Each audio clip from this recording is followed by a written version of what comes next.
On a midday in mid-July 1937, 6-year-old Roger Penrose perched on his seat at the end of the heavy wood table that dominated the Penroses' large dining room.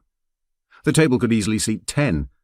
In the evenings, visiting scientists, artists, and family friends filled the spacious, high-ceilinged room with noise, smoke, and conversation. At lunchtime, the room was airy and quiet.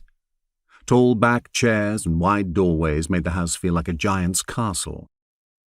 Legs dangling, crossed arms like sticks, Roger looked hardly older than his 4-year-old brother Jonathan, and much younger than 8-year-old Oliver.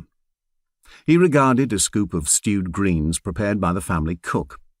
The green blob was the only thing standing between him and the freedom to disappear into the hot, sunny afternoon. Lionel and Margaret, the Penrose boys only ever called their parents by their first names, didn't eat lunch with their children.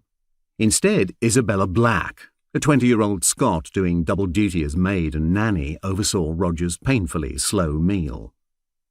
Sunlight filtered through the high-paned windows, projecting slow-moving parallelograms onto the clean wooden floors. The windows looked out toward Lexton Road, a wide, straight street running through an affluent neighbourhood in southwest Colchester. The 2-story house sat well back from the road. Trees and shrubberies muffled the traffic.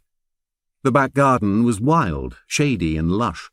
It sloped downwards to a high hedge with a gate onto a secluded grassy footpath running parallel to the street behind the row of houses.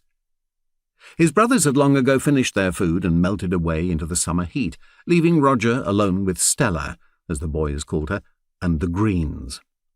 Neither was getting any friendlier.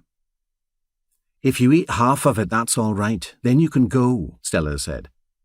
Roger glowered at the green circle. The list of foods he enjoyed eating, topped by Marmite spread on chocolate biscuits, did not include boiled spinach. Stella tidied, waiting for Roger to budge. With her attention momentarily elsewhere, he at last picked up his spoon, reshaping the spinach into a tidy semicircle. Not a leaf left the plate. "Well, I've done it," he said.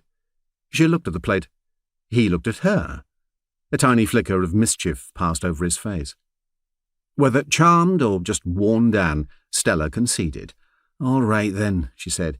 "You may go play." This was Roger's first lesson on the power of geometry.